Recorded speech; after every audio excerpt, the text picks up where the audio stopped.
Hello, everyone, and welcome to the Doctors of Running podcast, where we, a group of doctors of physical therapy, discuss the art and the science of the stuff that we're putting on our feet. I'm Andrea Myers, and today Megan Flynn is joining me. Hey, Megan. Hi, how are you? Good, how are you doing? Good, thanks. And today's episode is all about coaching. Megan and I are both run, and I'm a bike coach too. And we thought that it would be a timely episode to talk about who might benefit from a coach, different types of coaching, and just all of the things that coaches can help with, and also who maybe doesn't need a coach. So first, let's get into our subjective. And the subjective for today is, do you use a coach for your training? So, Megan, I know the answer, but do you have a coach for your training? So, yes, I do. I have a coach so I have a run coach. And then right now, I actually just hired a triathlon coach, starting to switch over to triathlon. But I have tried to coach myself in the past, and it's tough to do, no matter like how many people you coach outside of yourself. I think it's a tough thing to do. What about you? Yep, I have a run coach. When I was bike racing, I had, outside coaches. My husband coached me for a while, but then most of my racing career, I actually coached myself. Like I kind of got to the point where I knew what I needed to do at different parts in the season or what I needed to do to get ready for a particular race. So when I transitioned over to running a few years ago, I tried coaching myself, but I just realized I had too many blind spots with running. I hadn't trained seriously in running since college, basically. So it definitely has helped me having an outside coach who just takes that mental burden off, and my coach tells me what to do, and hopefully I can do it. Yep. Yeah, that's so true. I've noticed for myself, and you're probably the same way, that I'll write my plans for all the people I coach, and then I'm going to put myself probably last, and then be like, oh my God, what am I supposed to do today? What should I do? What makes sense? And then it's never the best decision, to just kind of figure it out as the day comes, unless, of course, you're I don't know, Courtney DeWalter, I guess, does that, but that works for her for sure. Yeah, I think when you're self-coaching, it's too easy to get swayed by how you feel in the moment or how you feel that day. I mean, I know in the middle of marathon training, a lot of my workouts I definitely wouldn't pick for myself just based on how tired I am. But that's the point of marathon training, is training when you're tired. So yeah, I absolutely have benefited from having a coach in my little running comeback here. But that's what we're going to talk about today, is just all of the things about coaching, some of the things that we've learned over the years, both as athletes and as coaches. So just so our listeners know, Megan, what type of coaching do you do? So I coach athletes post-collegiately from the mile up to the marathon. Outside of that, I also coach at the high school level. So I focus on the distance events. So usually mid-distance to distance, so 800 up to the 3,200. And then for cross country, focusing on the 5K there for New Jersey cross country. And your team had a pretty successful year last year, right? Yes, we did. Yeah. We, as a team, the track team tied to win the sectional title for Group 3. North 2, if that means anything to any New Jersey people out there. But yeah, and then this past cross-country season, we made it to groups for the first time in a few years. So I'm looking forward to her getting started in a little over a month for the spring season. That's awesome. Well, good luck in the track season this year. We'll have to look out for your results. Thank you. All right. So first, I think the biggest question that we should address first is just who might benefit from a coach. And actually, the idea for this episode, Megan, came from an Instagram post that you had, I think, a week or two ago. So yeah. Talk a little bit about what you posted. Of course, we'll talk about the different types of coaching or ways to be coached, but from your perspective, the type of, let's just say, runners who would benefit from a coach, What would you say about that? So we put out the post through Cadence, or my physical therapy clinic. But so the self-coaching option definitely works for some people. It's like for people that have either been in the sport for a while, really don't really have like goals except to like start moving, or just like kind of exercise, just get into a routine. But yeah, so going back to like people that have been in the sport for a while, they know how to race, they know their bodies, they know what they need to do, and they have no problem like writing their plan, executing it, and kind of going with the motions there. Now, the problem that happens there, like if somebody's doing that for a while, is that sometimes they might hit a plateau. So you might be in the sport for like 15, 20 years, maybe more, and you just can't seem to break that next barrier. So that's when I think it's appropriate for somebody to start looking for that one-on-one coaching. So that could be in a number of different ways. One being just a cookie cutter plan, like here's your plan from a coach after like talking to them. Maybe not cookie cutter, it's not the best word, but here's your plan, go execute it. Like we'll talk before the race, come up with racing strategies. I'm here if you need, but your job is just execute this like 3-4 month plan. Then there's also another tier that we decided to offer that's more of like a fluid plan. So this is one that most of my clients do this one. So it's like that weekly communication. It's 100% custom, like individualized. And I think this one is probably the most effective for reaching those goals and getting past like a plateau, for a number of different reasons. One, you have somebody holding you accountable. Like you have somebody that's checking your workouts every day. Are you doing your easy runs? Are you doing your strides? Are you doing your long runs, tempos, all of that? You have somebody to bounce ideas off of. So if you're not feeling great or if you want to try something new, okay, you have a coach that's supposed to, or that should have that expert knowledge that can at least like kind of guide you in the right direction.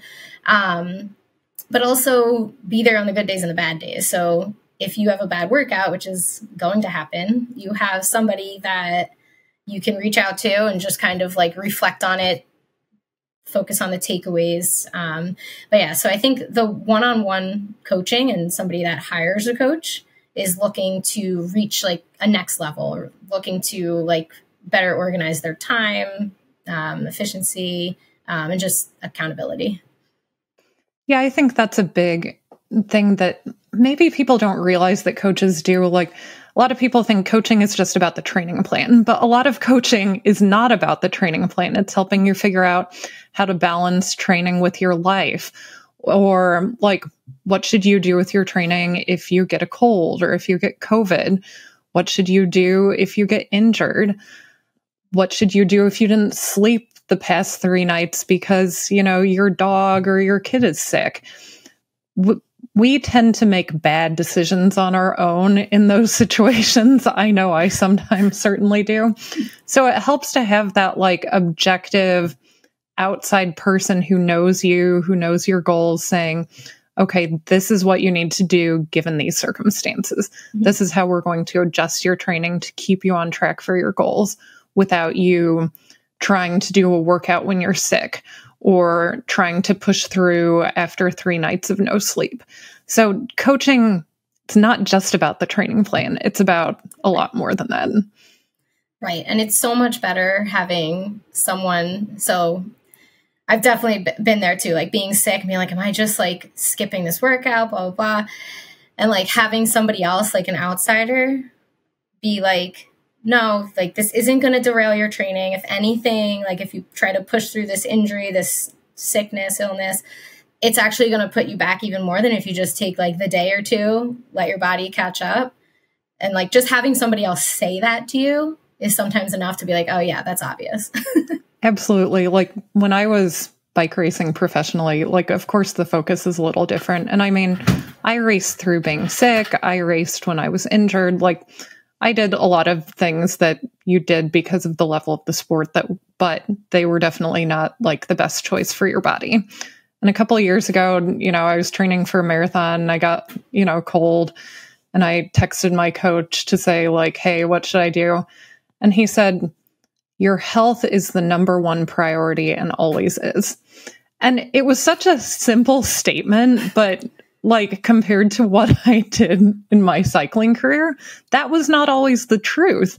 Like I often put my health second to racing, but like just having him say that to me was like, yeah, why am I being stupid? Why would I try to do a workout when I have a cold? It's just going to make it last longer and it's going to set me back even more. But like that one statement was worth like all of the money that I paid for the coaching, you know? Yeah. And honestly, that's like, yeah, that's part of being a coach, like being able to like rein you in and help you see big picture, like the important things. Yes. So is there anyone who, in your opinion, doesn't need a coach? I'd say somebody that's just looking for like, I could argue this too, but somebody that's just looking for like just fitness goals, like just wants to get out the door 3 days a week, 20 to 30-minute runs, like sure, like that, like as long as you're like following a routine, you're not like jumping way up in mileage one week or like overdoing it and coming back down the next week. But yeah, I think if somebody's just looking to like get in shape, maybe just get started with running, that would be appropriate. Yeah. Yeah. Like if they found like a Coach to 5K program and followed it. Because of course, like if you're new, it's really easy to make mistakes because you don't know what running is supposed to feel like. A lot of new runners tend to run way too fast. That's how a lot of people end up hating running, is because they're running way too hard. Like they're running at like, what is their race pace every day? I was just thinking of that. So I have this one friend that I've been trying to get them into running for so long. And then they told me the one day, they're like, I go out and run as hard as I can and I just can't get past 3 miles. It's like, that's not how you're supposed to do it. Yeah, no wonder you hate it. If I had to race every single day, yeah, I'd probably start feeling a little burnt out. Yeah, for sure. So it's like, why don't you take it like back a little bit, maybe like a minute a mile. And now they're up to like 5 miles. They're running consistently, starting to get into it. But that's awesome. I think the other type of person who maybe doesn't need a coach is someone who like really is curious, is willing to read like a few like self-coaching books to like figure out how to train themselves.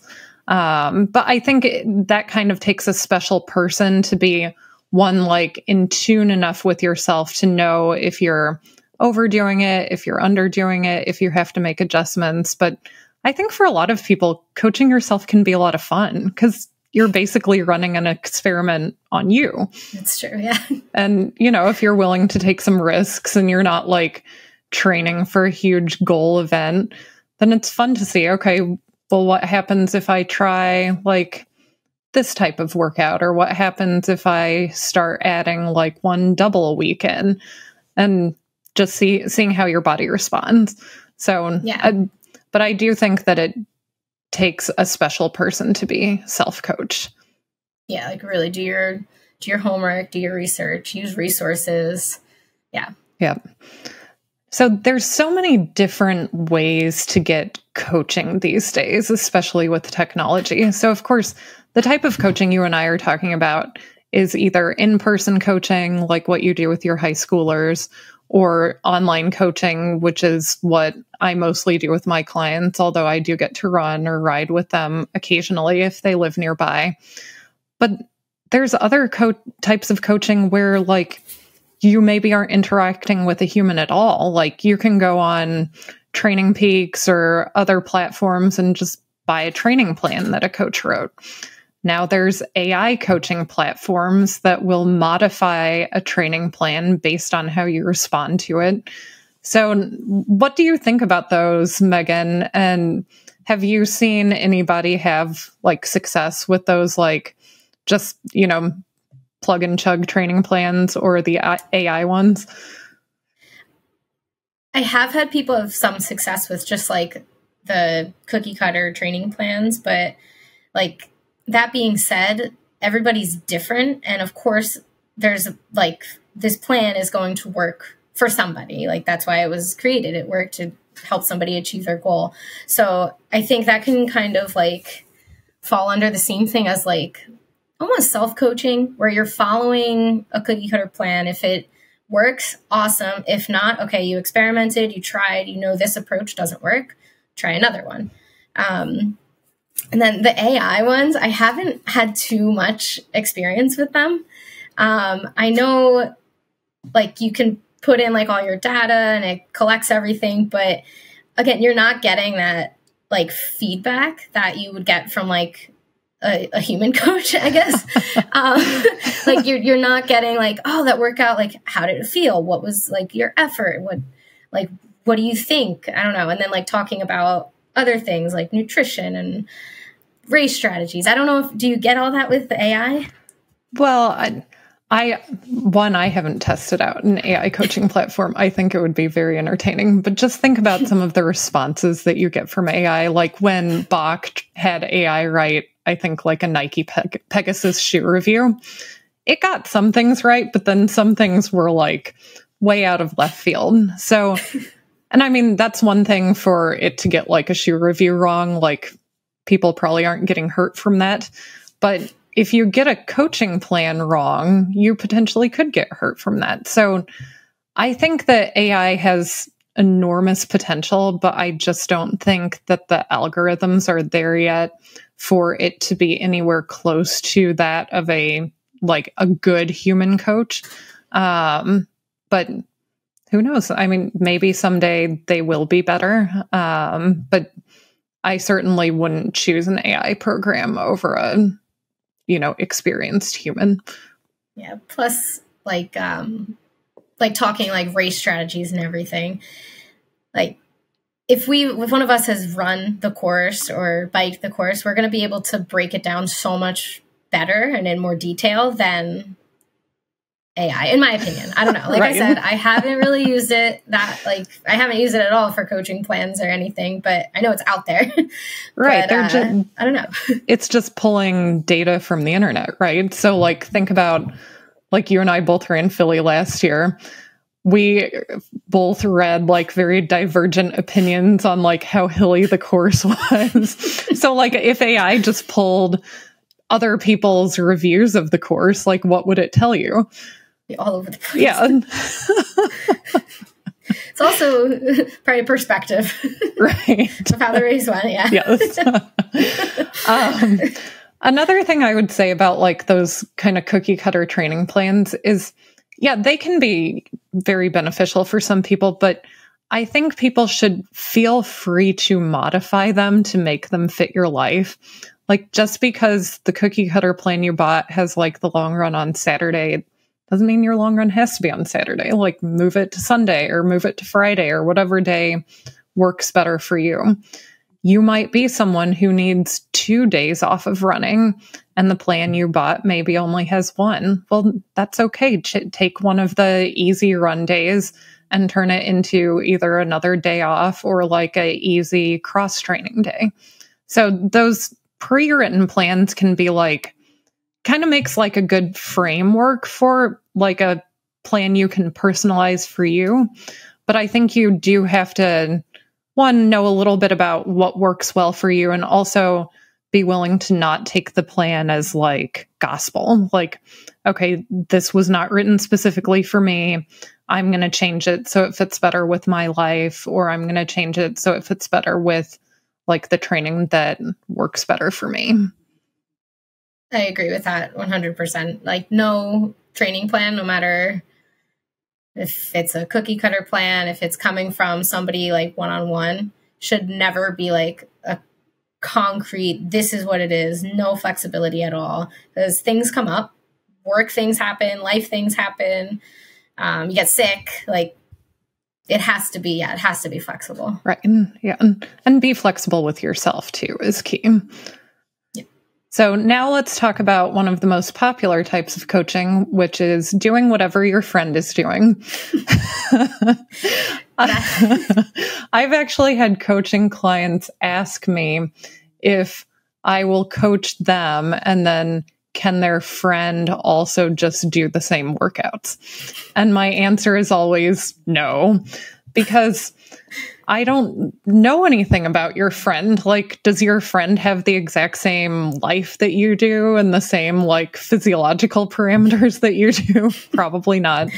But even so, if your friend has a coach, or if your friend bought a training plan for the New York Marathon or whatever, that doesn't mean that you should do exactly what your friend is doing.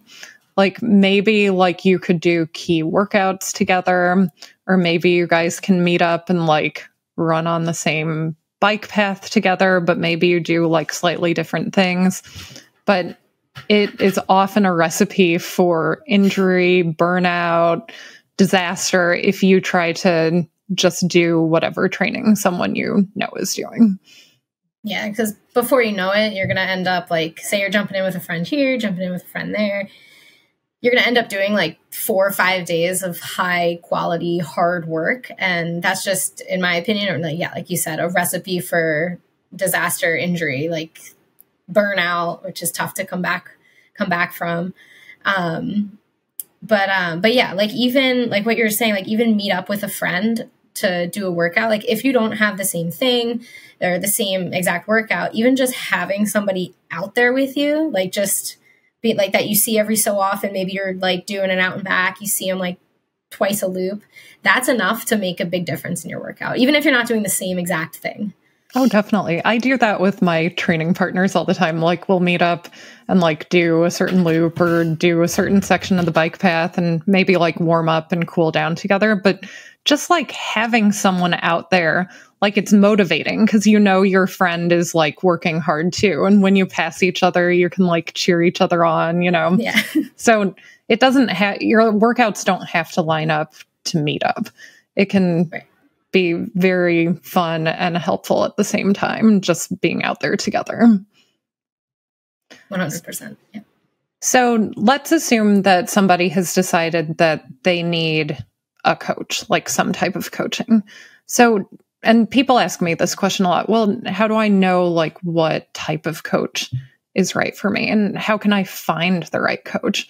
So what would you recommend to somebody who asked you that question? How could they get started? So first I tell them to ask around, ask people that they run with, ask people in their running community who they work with and who they would recommend. Then you can reach out to them. Usually coaches would schedule like a phone call where you just get to know each other, get to know if you're a good fit, if you agree with their training philosophies. That would be one route. Another route is, I know through the RRCA, and I think USATF has a database too. You can actually go on there, type in your location, and it'll come up with probably a couple hundred coaches. You have to narrow that down. But usually they have like, if they're like beginner, intermediate, advanced, and what specific distances they focus on. What about you? Would you have anything else to add to that? Yeah, I'm glad you brought up like having a phone call with the coach. That's really important because every coach has their own philosophy. And, you know, hopefully the coach that you end up working with isn't just like applying like a bunch of cookie cutter plans to everybody. Like hopefully they're actually considering you and developing a program for you. But some coaches emphasize, let's say, higher mileage for the marathon. Some coaches really want their athletes to run 7 days a week. Some coaches really emphasize strength training or cross training. So it's important that you find a coach whose style lines up with what works for you, if you know what works for you. The other thing is communication is really important. And you need to be comfortable communicating with your coach to get the most out of their coaching. I encourage my coached athletes to talk to me all the time. Like they can text me or call me whenever they want, because the more they tell me what's going on, the better I can coach them. If I don't know that like you didn't sleep last night or that, you know, you've got all this life stuff going on or you fell down the stairs and you're wondering if you should do your workout the next day, like I can't help you. But if you tell me what's going on, then I can help you problem solve and figure out what to do given the circumstances. So you've got to find someone you're comfortable talking to. I've certainly talked to coaches who, they are so proud of how smart they are that they aren't exactly the best communicators. Like, here's the training, don't bother me. I don't have time to talk to you about what's going on. You don't want a coach like that. Like, you want somebody who has time for you and who has time to answer your questions. So make sure before you sign up with someone that you feel comfortable talking to them and asking questions, and you like the way they explain things. Because if in your first phone call it doesn't feel like a good connection, I mean, your people's relationships can improve over time, but you need to feel some sort of connection when you first talk to somebody. If they're very abrupt and just, dismissive of questions you ask in an introductory phone call, then they're probably not going to be the right person for you. 100%. I agree with that. Like, that intro call, in my eyes, as an athlete and a coach, is one of the most important things, because that sets the stage. Like, that shows you, okay, is this coach willing to work with me? Or are they listening to what I'm saying? Are they taking the time out to get to know me and like using this information to create a plan? Or if it's like a quick, like short call, how is this coach, like, I would ask myself, how is this coach going to write a plan for me when they might not have even asked about my goals, Right. And that communication aspect is important, like in all forms of coaching, like especially when you're not in person. Like, in person, I do think if I could be everywhere, that would be great. But it does help, like actually seeing the effort, seeing how the workout goes, like how tired are you after each rep, all that. But if you're not there as a coach, which 99% of the time we're probably not, then that communication is so important. Because if you're training for a marathon, we'll use that as an example, and you're finishing a like 2-mile tempo and you're like huffing and puffing, that's probably not marathon pace, and we're not challenging the right system there. So we have to adjust, but we won't know, the coaches won't know if you don't communicate that with them or feel comfortable telling them that. Yeah. So that's a good point too, is that the athlete has a responsibility to inform the coach how things are going. Like, most coaching platforms, have like a comment system or like a messaging system where you can like write down how you felt during the workout. Use that. Like, and most of my athletes are really good with sending me little notes every day, but the more you tell your coach about how you're feeling, the better they can help you. If you don't tell them anything, we can only go off of, the data from your watch, your pace, your heart rate, your power, if you're a cyclist or if you're using a running power meter. But that's not enough. We want to know the subjective stuff, like how you felt. Did it feel hard? Were you tired? Were you crabby? Were you afraid of the workout? Like, that all helps us understand you better.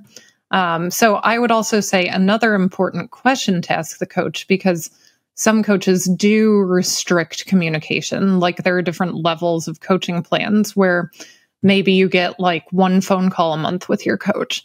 Maybe you get one email a week, or there's like unlimited communication, like what I do with my athletes. But find out what it is in advance. And maybe that limited communication will work well for you. You've just got to know yourself. But if you think you're going to need more feedback than that, don't sign up for one of those limited communication plans. But I think both of us agree we can't overemphasize the importance of coach-athlete communication. Yeah, like I'll tell my athletes to, like, after every run, almost, even usually the easy runs too, they end up doing, but put the notes in there. Like, I use Training Peaks for to give my plans to my athletes, but even like the comments in there are so important for us to see, like we've been talking about, but also for the athlete to see, like looking back. Like, for example, if you have like this nagging hip injury that you're like, oh, it's nothing, but you just write it down. And then like fast forward a few weeks, you're like, oh man, it's been bothering me almost a month. Like, this is a problem. I should probably get it looked at. Like, things like that. Also, like using that, like the communication piece as like the training log to look back at key workouts before a race. Like, how did you feel on this? And like watch yourself progressing over the course of the training plan. But yeah, I mean, communication, you can't stress it enough. Definitely. And yeah, I use Training Peaks too, but yeah, whatever platform you're using, even if you're just recording your training in a notebook, the more you write down for yourself, even going back and looking at that is so valuable in helping you develop as an athlete, and also just to show you how far you've come.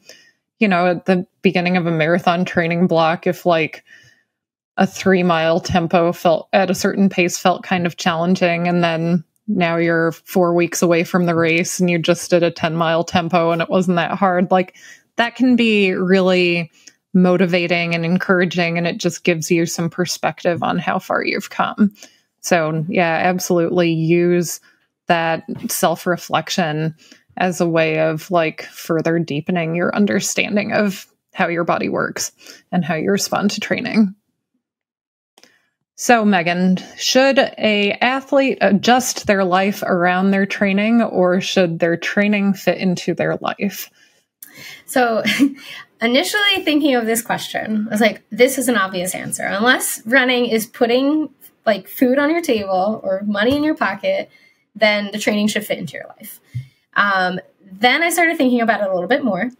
There are some times when you have a commitment to a goal that there might be some lifestyle changes that need to be made. So if you're somebody that likes to go out all the time, stay up late, you're going to have a long run in the morning one of those days, and you're going to have to like make some lifestyle changes to support that long run so you don't get injured, so you don't, so you can actually like work towards your goal. Another thing is diet. If you are what you eat, right, to some capacity, especially when it comes to training. If you're not feeling properly, you can't possibly expect your body to give everything you need in order to hit all of these runs, these goals. So something that seemed like a very black and white answer to me, of course, I feel like as PTs we're trained to do this, became like a little bit of a gray area. But yeah, so to an extent, some sacrifices need to be made if you're committed to your goal. Definitely. Yeah, I totally agree with that. Like goal setting is so important, and appropriate goal setting is important. Once you've committed to a goal, whether it's training for a marathon or, racing your first 5K, you are going to have to make some adjustments to meet that goal. And the more audacious your goal is, the more adjustments you might have to make, like marathon training in particular. You can't be out at the clubs every night of the weekend and then sleep for 2 hours and think that you're going to do a 20-mile long run. You might be able to do that a couple times, and especially if you're younger, but that's not going to be like your normal routine. But where I would say that your training should fit into your life is that, like I said earlier, like a lot of people do their long runs on Saturdays or Sundays, but maybe you have a job where you work on the weekends and you have Mondays off. Should you try to force your long run on Saturday or Sunday just because that's what most of the people do? Or does it make more sense to do it on the day that you have more time and can maybe sleep in? I would vote for doing it on the day that you have more time and can sleep in. So, Megan and I have both competed at a high level while working full time or while being in school. And you have to figure out how to make everything fit in. And sometimes you have to get creative. So I think a good coach can help you figure out, well, okay, how can we make your training gel the best with like your life commitments? But then also, here are the things about your lifestyle that you might want to improve to help you achieve your goal. Yeah, definitely. I mean, it is like, obviously, like both of us working like full-time jobs, it is tough to get everything in. But there was this saying that like everyone has the same 24 hours a day. It's just up to you how you use it.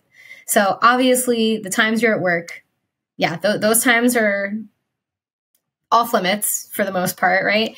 In order to get to go out for a run or work out or something. But you have this time in the morning. Say you start work at like 8 or 9 o'clock. if you're up early, you can get a lot of stuff done in the morning, like before you even go about your day. And then it's on you if you're waking up early to, okay, you need to make sure you're getting to bed at a certain time, or at least like trying to go to sleep so you can give your body that chance to recover and sustain that schedule. But yeah, like making sure, like look at your schedule and see what changes can I make to make everything fit. And obviously there's a limit there, which is where, like what you're saying, a coach comes in and can either help you get creative or modify the plan a little bit to make it fit your life better. Because I've said this before, but like there's this 7-day training plan that like every 7 days you do a long run, you have 2 workouts in there, but it doesn't have to fit 7 days. It can be 8 days. It can be 9 days. It can be 14 days if that's what works best. If that's the only way you can get all the work in, then the coach should work with you on that. Definitely. Yeah. There's so many ways to train, and coaches who have a lot of experience helping people with busy lives figure out how to fit it all in can help you figure out how to fit it in too. So let's talk a little more about other things that coaches can help with. So we've talked a lot about like work-life training balance, but let's talk a little bit about adjusting goals after illness or injury. Because sometimes, and I mean, the marathon trials were this past weekend. Sadly, we saw a few of the favorites drop out. I feel so badly for Molly Seidel and Emma Bates with their injuries. So if you have a big injury and you're going to be off running for a month or more, or if you got, really sick, let's say you had like really bad COVID or really bad pneumonia or something, and you didn't run for several weeks, that often does mean, maybe you don't do that goal race that you were training towards. Or if you do, you've got to really adjust like your pace or time goals. And that's something that I think when you're on your own, you can make some poor choices, because especially if you're like a really goal-driven person, like, oh my gosh, I've got to keep training hard so that I can, run this marathon in a month. Or like, I know that the doctor said that I shouldn't run for 4 weeks, but maybe I can start running after 3 weeks and that'll, let me be ready for this race. We can come up with some really bad ideas for ourselves. And often you need somebody who's like, no, this is what you need to do to, 1, prioritize your health, but 2, let's try to figure out, 1, is the original goal still possible? Do we need to modify that goal where maybe you still do the race, but maybe the time goal is different, or maybe the goal is just to finish without being in pain? Or if that's not possible, okay, we're not going to do this race, but let's see what we could pivot to that still, lets you work towards something, but lets you be prepared for that new goal. Yeah, definitely. Like what you were just saying, like picking another, like if you are out of running or you're not able to train for an extended period of time, like picking another target race. Like, sure, like if you have this entry, you've been looking forward to running the race and you're going to be allowed to run, like medically, then sure, do it, enjoy it. Like, I feel like anytime you're in a race environment, at least for me, anytime I'm in a race environment, whether it be for a race tempo, like it just reminds you of like how awesome the sport is. Like the amount of people that come out to cheer and support. It's just like, oh yeah, I love this. I can't wait to like get to that next target race, So adjusting that is definitely important. And then even if your A goal isn't on the table for, like, say that initial race, the next target race, or even the one after that, like you still keep it. It should still be in your mind. It should still be that A goal, but you're allowed to have B goals, C goals, D goals, all the way through to Z if you want. Like anything that's going to help you see that progress toward A. Because if you do like 3 races and each one's getting like a minute or 2 faster, you're heading in that direction. And before you know it, you're going to be like, okay, hey, the next goal, that's the A goal. and you'll be there. Yeah. Yeah. And I'm glad you brought up goals, because I think one thing that coaches help people do is setting appropriate goals, or helping people just set goals. Because so many people just run and they don't really have any like concrete goals besides just like, oh, I want to do this or I want to do that race. But setting like not just like a time goal or a pace goal, but also like, I'm going to finish this race, without walking at all in this marathon, or I'm going to finish this race and negative split it. Like, there's so many metrics or ways to quantify progress. And I think that having a coach can help you identify some of those, so that like your achievement of a goal isn't only based on like your finishing time. I think the one thing that I get asked a lot by my coaching clients is, okay, I'm thinking about doing this. Is this like a reasonable goal for my current fitness and for how much time I have to train?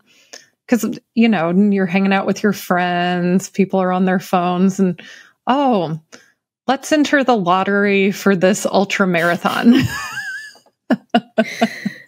So you do it, and then you get in, and it's like, oh, crap.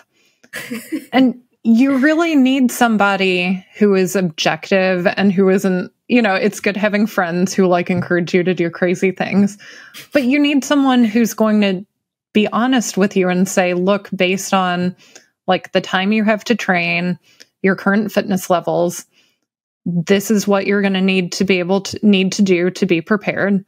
And then that helps the person make an informed choice about whether or not they're going to actually try to do that ultra marathon. Because it can be really, of course, discouraging if you like set your goal way too high and then get injured or get sick in the process, or you get to the event that you've spent a lot of money, preparing for and traveling to, and you're just completely underprepared. So a coach can help you identify, like, is this a reasonable goal for me? And here's what your training is going to look like. Is this something you're willing to do? Because especially when you talk about like longer distance races, people don't realize what's like necessary to be prepared. And it's better to know ahead of time and to decide, I really don't want to do that, than to like get into it and like realize how miserable the preparation is. Yeah. So it's funny how miserable. So my running coach has, before races, he asks, like, in talking about goals, it's like, what, instead of like focusing in on a time, which I had been doing for like the last few races, the last few marathons I've done, he would ask me, what besides the time would define success for you in this race? Like, take the time away.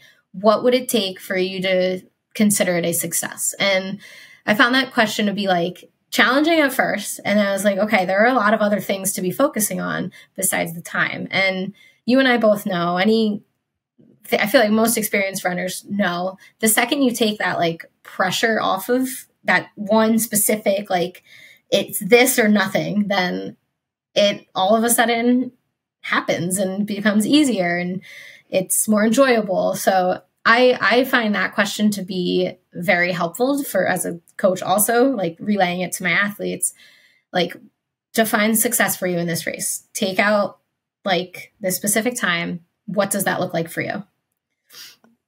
Yeah, I love that. And I think that everybody could use that in their, run goal setting, and can definitely help people find like just that extra something special to push during the race when you're not just focused on time. I think another thing coaches do a good job at, and we talked about this a little bit, is it's just someone who's helping you with that like motivation and positive reinforcement piece. A lot of endurance athletes are very type A. I think you and I could both consider ourselves guilty as charged there. And it's really easy to be negative about how you're doing, even when you're doing quite well. Like, because you always want to be doing just a little better, or you feel like you should be doing just a little more. And just having like somebody say like, you're doing a really good job in training. Like, look what you did today. That type of workout was really hard for you 2 months ago. Like, it's just simple stuff, but it's so important in like helping the athlete's psyche. So, and it doesn't just have to come from a coach. Like, your spouse could give you that positive reinforcement, or one of your friends, but that's dependent on them actually like getting what you're doing, So I think a coach is just that like mental coach. Coaches aren't just physical coaches. It's not just about the training plan, but it's about that psychological reinforcement of where you're at, how far you've come, how you're doing. Yeah. Yeah, absolutely. And I feel like, it does mean more coming from the person that's like providing you the plan and the person that like is helping you get to the goal. Because if they're out as an athlete, I trust my coach will also tell me if there's something I need to improve on, which like that, I don't know. I'm the kind of athlete I like getting that, like that kind of feedback too, because that's how you grow. Like that means when they come to you with this like positive like reinforcement, or like looking back at this workout and trying to like switch, like if you claim you had a bad workout and then your coach is like, no, look at this, the goal of this workout was to do this and you accomplished that, and 4 weeks ago looked like it was much harder for you, you were going a little slower. But like putting it in perspective and having them give that positive like feedback when appropriate, of course, I think is very helpful and meaningful as an athlete and coach. Definitely. Yeah. And hopefully your coach isn't just like a rah, always positive. Like, they need to be honest with you. Yes, that's a better way to put it. Having objective feedback is important. Yeah. I think one of the other things that a coach can be really helpful with is just connecting you to like a network of run professionals. So like if you need a sports nutritionist, or you need a, mental coach, or you need a PT who's well-versed in running, like if your coach is somewhat local to you, they should be able to connect you to those people. Because it's as runners, we need people who understand us. And hopefully your coach has a whole professional network of people that they can refer you to when you need specialized services. Yeah, I completely agree with that. So I want us to talk next a little bit more about like how coaching works. So coaches look at a lot of metrics, right? Like, well, we just said that numbers aren't the only thing. They are important, especially in like figuring out how somebody is progressing. So Megan, when you're coaching, like what metrics are you looking at to help figure out how your athletes are doing? So I mostly use some combination of pace, RPE, and occasionally heart rate. The heart rate, heart rate training I use very sporadically. I mean, unless somebody has like the chest strap or like the armband, that's really the only time that I'll really look at the heart rate data. And for that, I do use more of like a trend. Like, okay, are you like, if your resting heart rate is higher now, like, okay, maybe you're sick, maybe like something's going on. But for the most part, I'll go on pace and RPE, because I think in a race, for one, RPE I think is like probably the most important, and RPE is rating of perceived exertion. And it's usually from 0 to 10, 0 being like you're sleeping, to 10 being like you can't push yourself anymore, you're about to fall, you're about to like pass out, 10 being like the hardest. So I like to have my athletes give like a 0 to 10 scale of how hard they're working in the workouts, because that's what's going to translate into the races, and that's what's going to be the most consistent. Because pace can fluctuate. Like I'm talking like easy runs, obviously your easy pace is going to fluctuate. I never give a pace for easy runs. It's always RPE for me. But your pace can fluctuate so much given like so many different factors, like your fueling, your hydration, how are you sleeping, how stressed are you? So that's going to affect your pace. Whereas your RPE for an easy run, we'll say should be like, I don't know, around 4 out of 10, 5 out of 10 maybe. And then if we're going up to a marathon effort, like, okay, like let's say like around 7, 8 out of 10. So that usually lines up with like a pace or trends toward a pace. So you know around like what to aim for come race day if you are checking your watch. But for me, the most important data points are pace and RPE. What about you? Yeah, I would agree with that. I don't prescribe heart rate training, but I do look at my athletes' heart rate, especially if I have a lot of data from them. Like even when I'm onboarding a new client, I also use Training Peaks, and I'll ask them to upload like their old data so that I can see like, okay, they did this 5K race. What was their heart rate like? What was their heart rate like in this marathon? You know, like you just see trends. Because yeah, if you're only looking at heart rate data from like a week's worth of running, it doesn't really tell you much. But I don't prescribe heart rate based runs because heart rate can be affected by so many things like heat, hydration, fatigue, caffeine, and too many things to use heart rate as a prescription. Depending on the level of athlete, I'll either use like an effort level. I personally don't like the RPE scale because I have trouble like quantifying my effort. Like it's just never been a thing for me. So I'll usually like just use a descriptor like easy or steady or medium hard and like describe to them what it should feel like. But with more experienced runners, I will use like 10K pace, 5K pace, marathon pace. And they know that when I say that, I don't mean like you have to stick to this exact, 6:30 per mile pace. Like make it feel like what a half marathon would feel like to you. And knowing that like their pace is going to range based on, the temperature, the terrain, hydration, level of fatigue, all sorts of things. I also like to do like fitness tests with my athletes, both cyclists and runners. For runners, I'll have them do a 2-kilometer time trial, which then can be used to set their training paces. But of course, they've got to be, they have to have given a maximal effort, like they shouldn't have felt like something went wrong and they were too slow that day or like something else kept them from doing their best. And you have to keep updating that, of course. But you can also use like a recent race or a couple of recent races if people are doing shorter races to set their training paces. Again, and I make sure my athletes know that like your training paces aren't set in stone. It depends on a lot of things. So it's okay if it fluctuates 5 to 10 seconds a mile.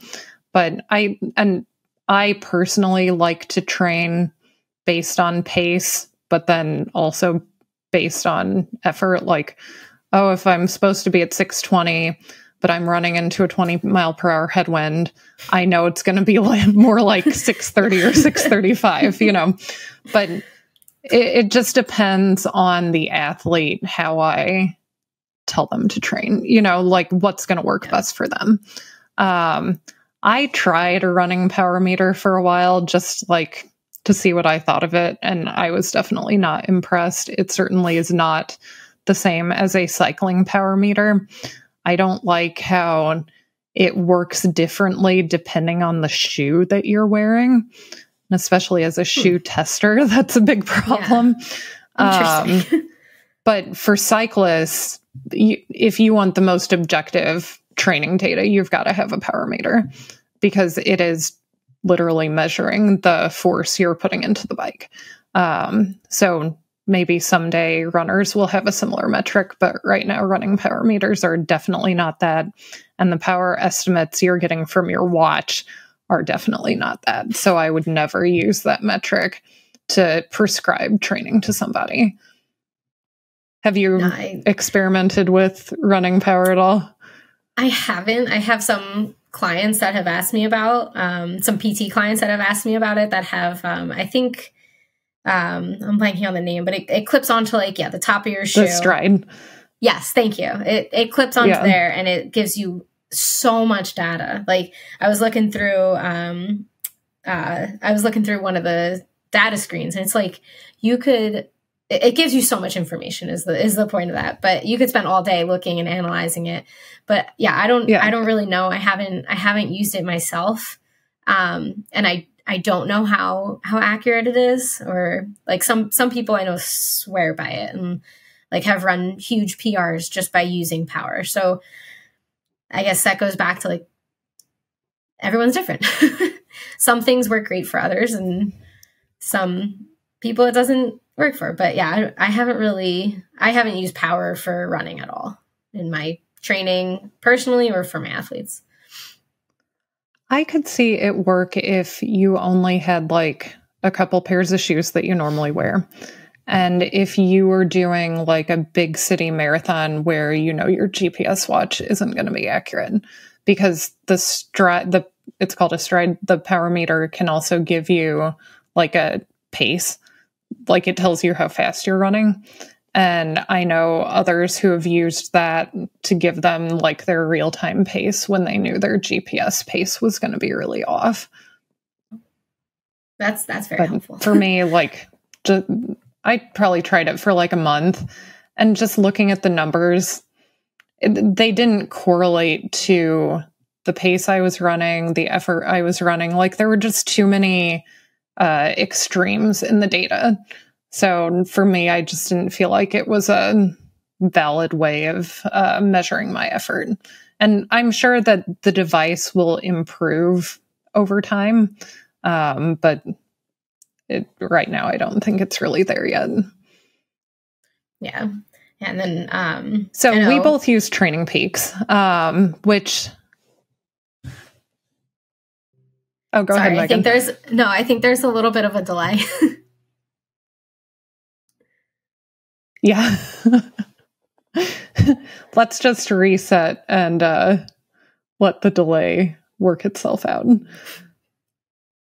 right. You don't look delayed anymore. Yeah, I think we're good. Am I good? Yes. Okay. All right. BJ, we're starting over here. So let's talk a little bit about the metrics Training Peaks uses, where it tells you your acute and chronic training load. So how do you use that with your athletes, Megan? And how does it help you plan their training? So the acute training load I use more for like that, like week to week basis. Like it's easier to see, okay, like I like to go either like a 2-week or 3-week build and then a down week, but you can see use that to see if there was a huge jump in their training load, because that's usually a sign that, okay, we need to probably take it down closer to that 2-week interval, versus like if it's more of like a steady increase and that they are recovering and like they're not showing any like major peaks there or spikes, then we're good. We can like stay steady. Whereas like the chronic training load, I'll usually look at that like maybe once every couple weeks just to see like, okay, how are we progressing? How are they recovering? Was there any giant, like, if there's any spikes in the chronic training load, that's usually a sign like we need to take it back.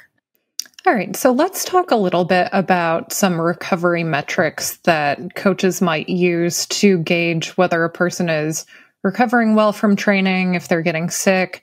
So the two main ones that I would look at are a person's resting heart rate, or their RHR, and heart rate variability, or HRV. Again, you've got to have data from somebody for a long period of time to know like what their typical resting heart rate is. You can't just coach someone for a week and say, oh my gosh, your resting heart rate's high or your HRV is low. You've got to have more historical data than that. But of course, a person's resting heart rate in a highly trained athlete is going to be lower. A resting heart rate for a normal non-endurance athlete individual is 60 to 80. But in endurance athletes, it can be quite low. Some like very elite athletes might even see it in the 20s, but more commonly it's in the, 40s to low 50s. Heart rate variability is basically measuring the variability between heartbeats. And when somebody is more recovered and in better shape, their HRV will be higher. So your HRV number will be higher when you're more rested, when you haven't done a big workout, when you didn't run a marathon the day before. If you're getting sick, if you're really fatigued, you might see your HRV lower. Unfortunately for women, our menstrual cycles affect our HRV. So if you see that your HRV is lower at certain times of the month, well, then that's just more of a hormonal thing. But that can also affect the utility of looking at HRV to gauge your recovery.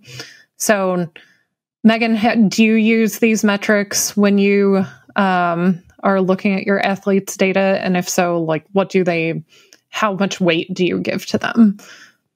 So I usually use resting heart rate more than HRV. I know some people's watches like automatically upload into Training Peaks and give like a daily stress score, which I guess could be looked at like similar to HRV, but opposite in that the higher stress score is obviously worse and the lower stress score is better.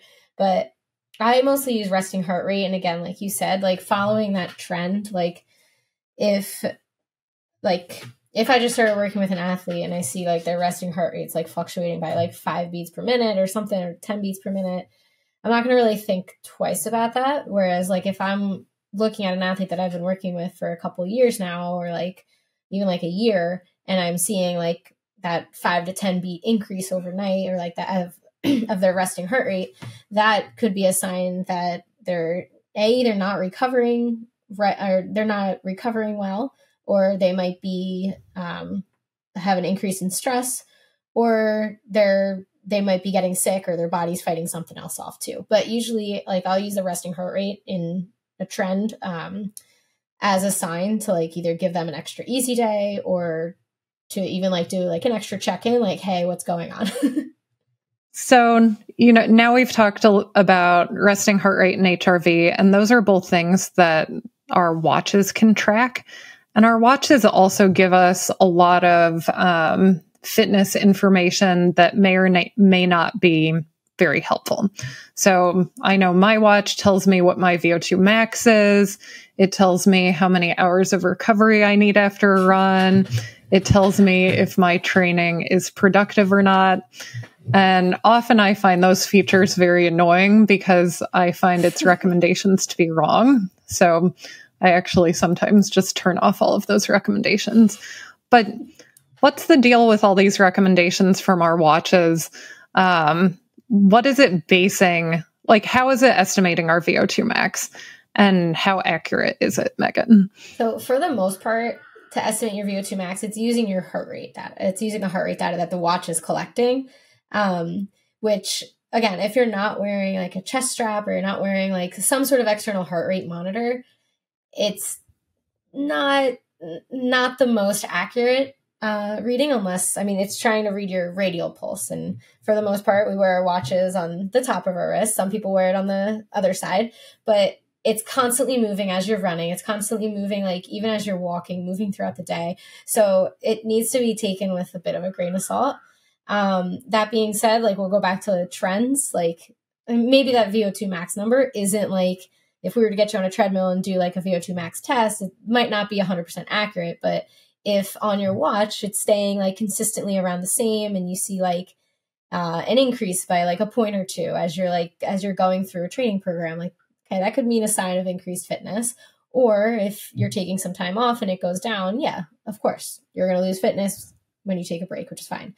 But that being said, the number it gives you, I don't think should be used as like, this is my VO2 max. I'm going to go in the Jack Daniels book and look at the chart, and this is what I can run.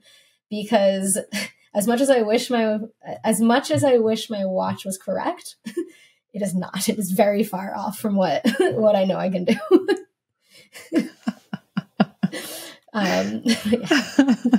Yes, sadly, the watch is not very accurate. But yeah, I agree. Like that, you can use it as a trend. Like if you see that it's gone up, well, you probably had a race or a workout that exceeded your performance, your previous performances. And if you took some time off, if you've been sick, you come back, you're running a little bit slower for a given heart rate, and it goes down. Yeah, it's probably accurate that your fitness has gone down a little bit, but you can't just say, oh, my watch says my VO2 max is this and brag to your friends and expect that it's actually accurate. If you want your actual VO2 max, there are plenty of places to go get that tested, but you have to wear a big face mask and run pretty hard on the treadmill or ride your bike on the trainer. So if you really want to know that number, you can know it, but it's actually not the most useful number to know in terms of fitness. Knowing your lactate threshold is way more important for like setting training paces and knowing like your current level of fitness as compared to VO2 max. Yeah, and going off a lactate threshold, that's another good tool to use. Do you have any other? Yeah, so I'll use and you know, I was just reading.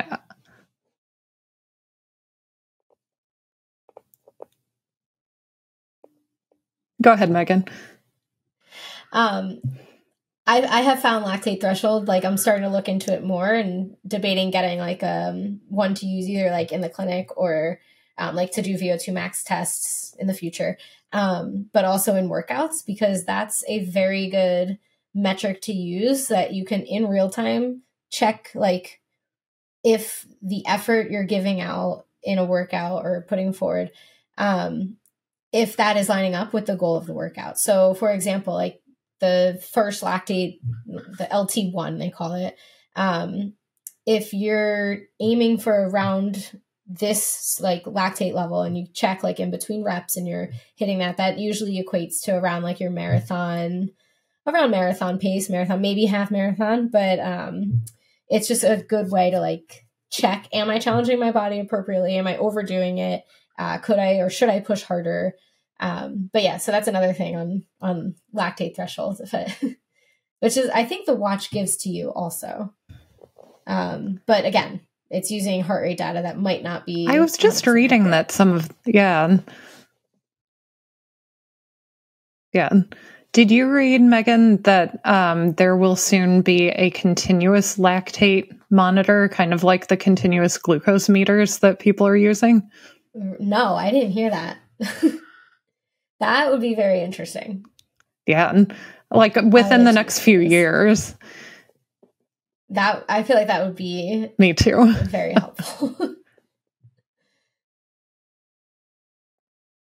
Like, think about how much that could help you during a race to like, especially a longer race, to like really dial in your pace. Yeah. I mean, I could see that being a metric outside of like the RPE and paces that I would like to try to use. That would be very interesting. Because it's literally what's going on inside your body at that time. Well, right. Yes. Here's hoping it will come out sooner rather than later and not cost $5,000. So any other, we've covered a lot of topics today regarding coaching.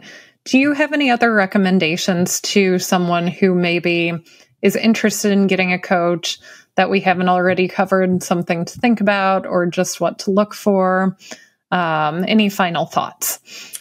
I guess the most important thing is to take the time to do the research, talk to other people, get to know the coach before hiring them too. Ask for a sample plan, because this is somebody that you're going to have regular communication with, and that's going to help you, or that is supposed to be helping you achieve something that you're very committed to. So make sure you're very thorough before signing on or before like starting with a coach, and be honest with yourself. If it's not working and you just started, or like you're a month or so in, have that conversation with the coach and see if they can make any adjustments. And if not, then okay, that didn't work, try another. But yeah, do do your homework before hiring a coach. Make sure they're a good fit. Yeah, I totally agree. Yep. Interview coaches. Don't just talk to one, talk to a few. Make sure it's someone you can communicate well with. And don't hesitate to give that coach feedback if the initial training isn't working, because the coach is getting to know you too. So if the first method they try doesn't really sync with, your body or your schedule, then tell them. And if they're a good coach, they should be able to adjust it.